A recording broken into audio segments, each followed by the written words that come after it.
اس سے پہلے گلزار جنید کا پاؤں جلتے کوئلوں پر رکھتا، جنید چلا اٹھا تھا، جبکہ سامر تو حیرت زدہ ہو گیا۔ کچھ پل اسے یقین نہ آیا کوئی اتنا سچا جھوٹا بھی ہو سکتا ہے، اور پھر زانی ایک لڑکی پامال کرنے کی کوشش کی۔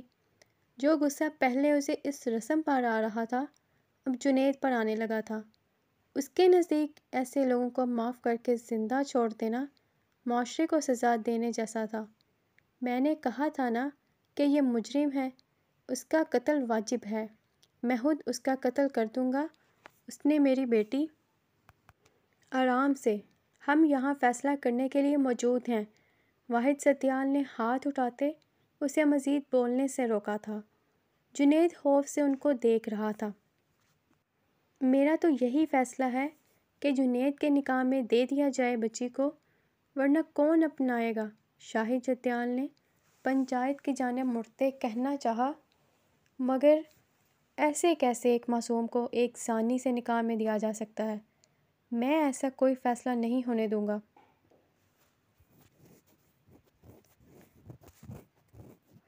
وہ جو اس کی سزا سننے کا منتظر تھا، جنید کے اعتراف کے بعد نکاح کا فیصلہ سنتے پہلے تو سکتے میں آ گیا، پھر ایک دم آگے بڑھتے سرد لہجے میں کہا، اس سے کہاں برداشت ہو رہا تھا یہ سب، جبکہ حازم نے اسے روکنا چاہا تھا مگر وہ پہلے ہی بول پڑا تھا۔ ایک پل کو سب خاموش ہو گئے تھے۔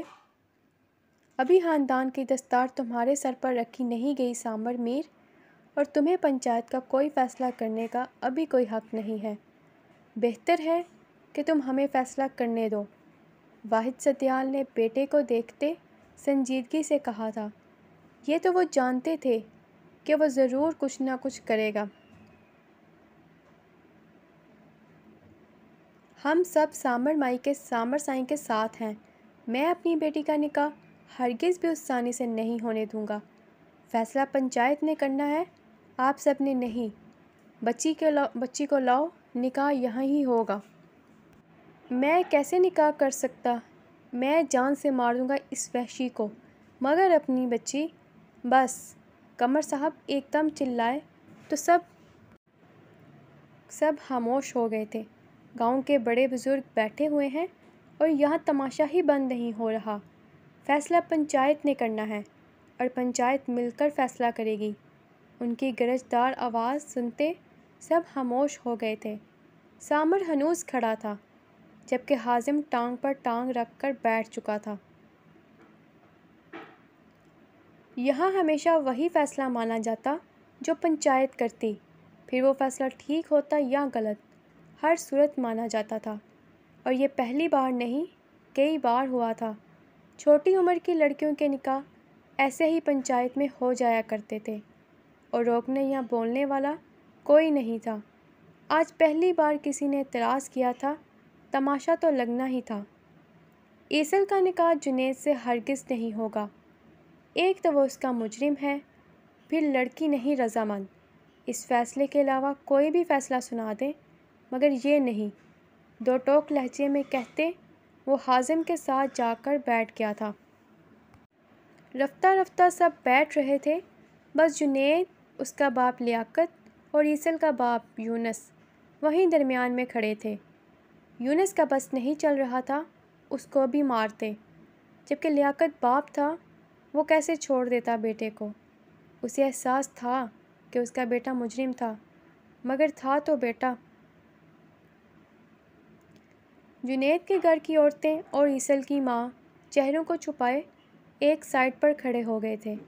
پردہ کر کے عورتوں کو جرگے میں آنے کی اجازت تو ہوتی، مگر جب انہیں بولنے کا حکم دیا جاتا تبھی وہ بول سکتی تھیں، جبھی وہ خاموش تھی۔ اور جنید، وہ پریشانی اور شدید خوف سے کبھی باپ کو تو کبھی پنچایت کو دیکھتا۔ عیسل سے نکاح، وہ تو مر کر بھی راضی نہ ہوتی، مگر ابھی فیصلہ تو سنایا نہیں گیا تھا۔ مگر کبیر بھائی تو اچھے ہیں، تم کیوں شادی نہیں کرنا چاہتی ہو؟ مہیرہ نے اس کی ساری بات سنتے پریشانی سے کہا تھا۔ اس سے برداشت نہیں ہو رہا تھا رملہ کا رونا۔ رملہ اور وہ بچپن کی کافی اچھی دوستیں تھیں، دونوں کی کوئی بہن نہیں تھی، یہی وجہ تھی کہ وہ کافی اٹیچ ہو گئی تھی۔ اچھے ہیں وہ، روز تو شراب نوشی کر کے گھر لوٹتے ہیں، بلکہ اکثر تو یہ بھی تکلف نہیں کرتے، نہ جانے کہاں رہتے ہیں، ہر غلط کام میں ملوث۔ ایسے میں کیسے اس سے نکاح کر لوں؟ عورت ذات کو کچھ سمجھتا ہی نہیں ہے، میں کیسے؟ ایک بار پھر گھٹنوں میں سر دیے وہ رو دی تھی، جبکہ مہیرہ اب ڈر گئی تھی۔ اسے کبھی بھی ایسا نہیں لگا تھا کبیر، وہ تو کافی سلجھا ہوا لگتا تھا اسے۔ رملہ، تو تم شاہد انکل سے؟ ماہی میں کر چکی ہوں بات، تبھی لالا نے کہا ہے کہ اگلے اتوار کو نکاح ہے۔ میں کیسے مجھے کچھ سمجھ نہیں آ رہی۔ میں بات کروں سرحان سے؟ وہ کچھ سوچتے ہوئے بولی۔ البتہ ایسا سوچ کر ہی ڈر لگا تھا اسے۔ تم؟ رملہ نے ایک دم آنسو صاف کرتے اسے دیکھا۔ تم کر لو گی بات؟ اسے یقین نہ آیا، وہ تو بہت ڈرتی تھی حازم سرحان سے۔ اب تم اتنا رو رہی ہو تو اور کیا کروں، ایک بار بات کر ہی لیتی ہوں، شاید کوئی حل نکل آئے۔ سیاہ ریشمی لٹوں کو کانوں کے پیچھے کرتے اس نے کہا تھا۔ دوپٹہ بیڈ پر رکھا، جو شدید گرمی میں کرنا محال ہو گیا تھا، جبکہ رملہ سفید کھلی شرٹ اور کھلے ٹراؤزر پہنے ہوئے تھی۔ بال بے ترتیبی سے کھلے تھے، رو رو کر چہرہ سرخ ہو گیا تھا اس کا۔ اور اگر ڈانٹ پڑ گئی تو؟ اسے ڈر تھا، اور وہ یہ بھی جانتی تھی کہ حازم سے مہیرہ بھی ڈرتی تھی۔ یہ تو ہے یار، اس نے منہ بنایا اور ایک بار پھر بالوں کو پیچھے کیا تھا۔ مگر کوئی بات نہیں، ماریں گے تو نہیں نا؟ اگر بہت غصہ آیا تو بس ڈانٹ پڑے گی۔ تو خیر ہے، ڈانٹ سن لوں گی میں، وہ ہنستے ہوئے بولی۔ سیاہ آنکھیں اور چھوٹی ہو گئی تھیں۔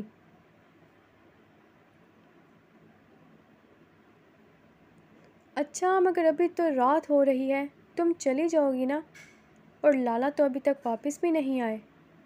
نہیں، میں ابھی ارتسام لالا کو کال کر کے بتا دیتی ہوں کہ لیٹ لینے آئے۔ اچھا، مجھے کھانے کو تو کچھ لا دو، تمہیں پتہ بھی ہے اتنی دیر کہاں بھوکی رہ سکتی ہوں میں۔